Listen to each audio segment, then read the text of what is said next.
Hello दोस्तों, मेरा नाम है मलिक फरीद। आज हम एक ऐसा सवाल को खंगालेंगे जो शायद कोई पूछ नहीं रहा है, लेकिन पूछना जरूरी है। आपने कभी सोचा है क्या कि आरएसएस और उनके विचारक साथी बीजेपी बार बार राजा, प्रजा और राजधर्म की बात क्यों करते हैं? ये कोई पुरानी यादें ताजा करने की बात नहीं है।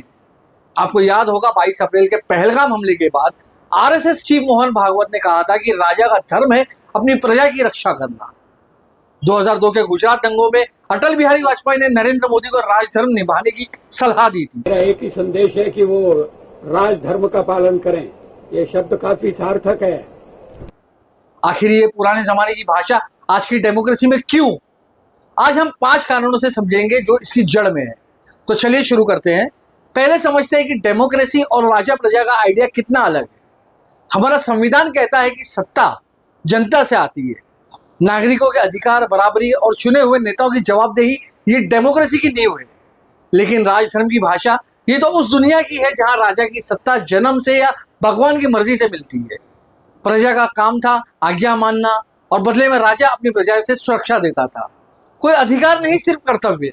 जब आरएसएस यानी राष्ट्रीय स्वयं संघ और बीजेपी राजा और राजधर्म की बात करते हैं तो डेमोक्रेसी के चुने हुए नेताओं को हटाकर एक ऐसे लीडर की तस्वीर बनाते हैं जो वोटों से नहीं बल्कि परंपरा, संस्कृति या दिव्य ताकत से सत्ता में दिखे।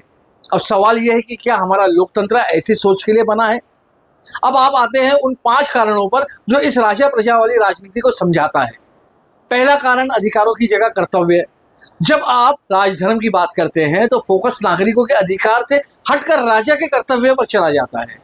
अधिकार आपको सवाल पूछने, सरकार को जवाबदेह ठहराने की ताकत देते हैं, लेकिन कर्तव्य वो आपको राजा की अच्छाई पर निर्भर बनाता है। ये परंपरा से तय होता है कि ना कि संविधान से। इसे नागरिक कमजोर पड़ता है और एक आज्ञाकारी प्रजा बन जाती है। सवाल उठता है, क्या ये लोकतंत्र को खोखला करने की कोशिश तो नहीं? दूसरा, परंपरा से वैधता। राजधर्म और सनातन धर्म की बात करें, आरएसएस मौजूदा सत्ता को एक प्राचीन देसी परंपरा से जोड़ता है। ये कहता है कि उनका लीडर सिर्फ वोट से नहीं बल्कि सांस्कृतिक जिम्मेदारी से सत्ता में है। ये देशभक्ति का जज्बा जगाता है और उसे स्वीकार करना देश प्रेम का सबूत बन जाता है। लेकिन क्या ये डेमोक्रेसी को कमजोर करने का बहाना तो नहीं है? तीसरा, बराबरी के खिलाफ ढांचा। राजा प्रजा का आइडिया बराबरी के खिलाफ था। यह मान्यता है कि समाज में ऊंच नीच स्वाभाविक है।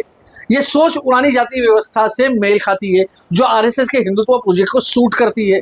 उदाहरण ले लीजिए, हाल ही में राजस्थान में आरएसएस की संस्कृति शाखा ने एक क्वेयर डांस परफॉर्मेंस रद्द करवा दिया।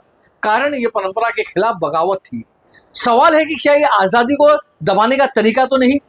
चौथा, अपनी विचारधारा को सामान्य ज्ञान यानी जनरल नॉलेज बनाना। राजधर्म से जैसे शब्द सुनने में नैतिक और सांस्कृतिक लगते हैं, ये छुपा देते हैं कि इनके पीछे एक खास सियासी मकसद है।